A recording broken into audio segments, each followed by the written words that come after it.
ശിവമോളെ എടാ എന്റെ കൊച്ചിനെ തന്നിട്ട് പോടാ പട്ടി.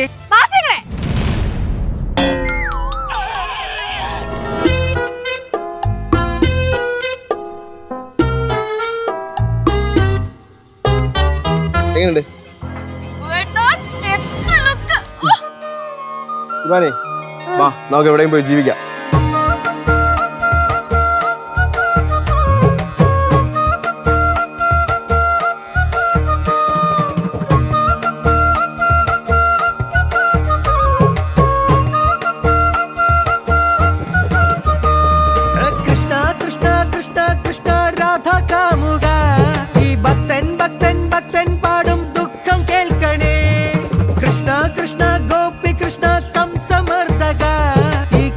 കണ്ണിൽ നോവായി പെയ്യും കണ്ണീർ കാണണേ.